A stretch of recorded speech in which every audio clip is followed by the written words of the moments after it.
Na última aula foi visto como fazer a estrutura de Lewis, mas nem sempre, ao se fazer a estrutura de Lewis de uma molécula, chega-se apenas a uma possibilidade. E normalmente isso é causado por uma diferente posição, seja de ligações múltiplas, seja de elétrons não ligantes. Estas situações serão o objetivo de estudo dessa aula. A determinação da estrutura do benzeno foi um dos desafios que a química orgânica teve de resolver. A fórmula C6H6 permitia a possibilidade de diferentes estruturas, como por exemplo, uma estrutura prismática, representada à esquerda, ou uma hexagonal, como representada ao centro. Observando os produtos das reações de substituição do benzeno, foi possível concluir que a estrutura correta seria hexagonal, mas isso trazia um problema. Se as ligações simples e duplas estivessem alternadas, as ligações não teriam comprimentos iguais, conforme observado por dados experimentais, mas sim, as ligações simples seriam mais longas e as ligações duplas seriam mais curtas. Para justificar as ligações iguais, Kekulé propôs que no benzeno as ligações duplas não ocupam posições fixas, mas sim encontram-se deslocalizadas, movendo-se entre os átomos de carbono.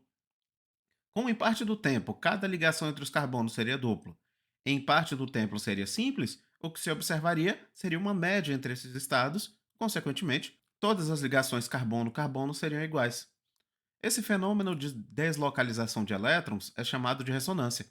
Esse movimento pode ser observado tanto em ligações múltiplas como em pares de elétrons não ligantes. Porém, na ressonância, não são quebradas ligações entre átomos completamente. Logo, ligações simples não participam da ressonância. No caso do benzeno, as estruturas à esquerda são chamadas de formas canônicas, onde as ligações são representadas em posições determinadas. Seria como fotos batidas de um filme em movimento. Todas as possíveis representações são relacionadas por uma seta dupla que indica que a estrutura A pode se converter à estrutura B e vice-versa. E uma outra representação seria o que se chama de híbrido de ressonância, onde representa-se em posições fixas apenas os elétrons e ligações que não se movem e o movimento dos elétrons é delineado na estrutura. Daí surge a representação do benzeno com o hexágono, que são as ligações fixas, e o círculo no centro, representando os elétrons em movimento. No caso do benzeno, esse movimento de elétrons é possível pelo fato dos orbitais p estarem paralelos entre si, o que permite a qualquer um deles formar ligações p. Mais detalhes na teoria de ligação de valência. Na figura à direita, existe uma representação da molécula de benzeno, onde pode-se ver, no centro do anel, uma região vermelha. Essa cor indica uma região de maior concentração de carga negativa, que seria derivada dos elétrons em movimento. Uma das moléculas que exibe o comportamento de ressonância é a molécula de ozônio, O3. Fazendo a estrutura de Lewis dela, inicia-se determinando o total de elétrons a distribuir. Cada oxigênio possui 6 elétrons na camada de valência, o que faz com que seja necessário distribuir 18 elétrons. Como os três átomos são iguais, um é colocado ao centro e os outros dois nas extremidades, e, ao se formar as ligações, gasta-se 4 elétrons. Restam, então, 14 elétrons a ser distribuídos. Inicia-se pelos átomos periféricos. Cada um deles possui 2 elétrons de ligação e precisa de mais 6 elétrons não ligantes para atingir o octeto. Completando o octeto dos dois, gasta-se 2 elétrons, sobrando ainda 2 a se distribuir, e esses 2 elétrons são colocados no átomo central. Com isso, esse átomo fica com 6 elétrons, devendo receber um par de elétrons não ligantes de um átomo vizinho, formando uma ligação dupla com ele. Mas como existem dois átomos capazes de cumprir essa condição, a ligação pode vir do átomo de oxigênio à direita, formando uma estrutura, ou do átomo de oxigênio à esquerda, formando uma segunda estrutura. Porém, as duas estruturas podem ser convertidas uma na outra fazendo apenas a movimentação de elétrons. Um par de elétrons não ligantes pode ser deslocado para formar uma ligação dupla. Como se o oxigênio central ficar com duas duplas, ele perderia o octeto, tendo 10 elétrons, os elétrons da ligação dupla que existia anteriormente são deslocados para o outro átomo de oxigênio. Esse movimento pode acontecer em qualquer uma das direções. E isso caracteriza a ressonância. As formas canônicas seriam as duas possíveis estruturas. E como as duas estruturas são equivalentes, cada uma tendo uma ligação simples oxigênio-oxigênio e uma ligação dupla oxigênio-oxigênio, as duas estruturas possuem a mesma energia e o que seria observado em termos estruturais seria a média das duas. Para poder comparar a força e a distância de ligação, pode-se calcular a ordem de ligação oxigênio-oxigênio na molécula. O átomo central compartilha três pares de elétrons com dois átomos de oxigênio, indicando uma ordem de ligação igual a 1,5, o que indica que o comportamento da ligação seria intermediário a uma ligação simples e dupla, e o híbrido de ressonância encontra-se representado abaixo. Para o íon carbonato, pode-se ver algo semelhante.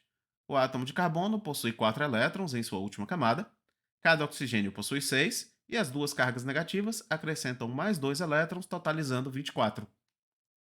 Como o átomo de carbono é o átomo que precisa fazer mais ligações, 4, ele é o átomo central, formando suas ligações, gasta-se 6 elétrons, resultando em 18 a ser distribuídos, e esses 18 elétrons são gastos para completar o octeto dos oxigênios periféricos, uma vez que cada um deles possuía apenas 2 elétrons de ligação e precisava de mais 6 para completar o octeto. Já o átomo de carbono possui apenas 6 elétrons, sendo necessário receber mais 2 para que ele atinja o octeto.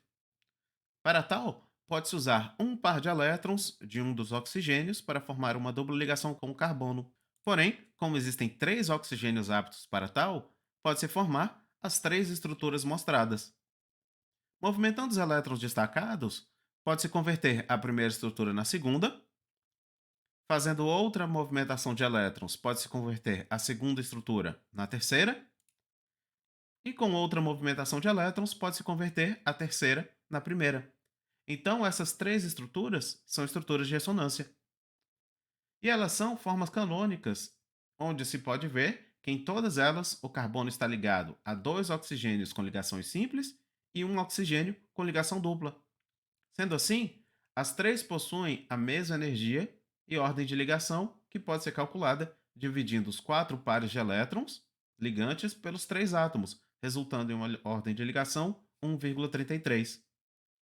E o híbrido de ressonância mostra os elétrons deslocalizados em todas as ligações carbono-oxigênio. O íon cianato possui em sua composição os elementos carbono, oxigênio e nitrogênio, que devem ter distribuídos entre seus átomos 16 elétrons, sendo 4 vindos do carbono, 6 do oxigênio, 5 do nitrogênio e 1 da carga negativa. No caso do íon cianato, os átomos da molécula aparecem na ordem que são escritos, com o carbono sendo o átomo central. Um isômero dele, o íon fulminato, possui o átomo central, o nitrogênio. Ao se formar as ligações entre os átomos, gasta-se 4 elétrons, restando 12 a ser distribuídos, e eles são inicialmente gastos para completar o octeto dos átomos periféricos. Começando pelo oxigênio, que é o mais eletronegativo, ele possui apenas os 2 elétrons da ligação, precisando de mais 6 para chegar ao octeto. Ao se gastar esses 6, restam ainda 6. O nitrogênio é completado a seguir e, novamente, ele possui 2 elétrons e precisa de mais 6 para atingir o octeto. Desse modo, oxigênio e nitrogênio possuem seus octetos completos e são gastos os 12 elétrons que estavam disponíveis. O carbono possui apenas 4 elétrons. Para atingir os 8, ele precisa formar duas ligações múltiplas, uma vez que não existem mais elétrons que não estão em nenhum átomo. Isso pode ser feito de diferentes maneiras. Se dois pares não ligantes do oxigênio são usados para converter a ligação carbono-oxigênio em uma ligação tripla, chega-se a uma estrutura que todos os átomos possuem 8 elétrons em sua última camada. Se um par de elétrons do oxigênio é gasto para formar uma ligação dupla com o carbono, e o mesmo é feito com o nitrogênio, tem-se uma segunda estrutura. Se os dois pares de elétrons do nitrogênio são convertidos em ligações com o carbono, transformando a ligação carbono-nitrogênio em uma ligação tripla, tem-se uma terceira estrutura. A estrutura com duas duplas pode ser obtida a partir da estrutura com tripla no oxigênio, segundo a seguinte movimentação com elétrons. A estrutura com a tripla no nitrogênio pode ser obtida a partir da estrutura com duas duplas, pela seguinte movimentação de elétrons. E a estrutura com duas duplas pode ser obtida a partir da estrutura com a tripla no nitrogênio, pela seguinte movimentação de elétrons. E, finalmente, a estrutura com tripla no oxigênio pode ser obtida a partir da estrutura com duas duplas, fazendo a seguinte movimentação de elétrons. Ou seja, essas três estruturas são estruturas de ressonância. Mas, ao contrário de benzeno, ozônio ou carbonato, as três estruturas possuem energias diferentes, já que as ligações são diferentes. Então, a estrutura de menor energia será a estrutura correta. Mas como é possível determinar isso? Para responder essa pergunta, é necessário estudar o conceito de carga formal.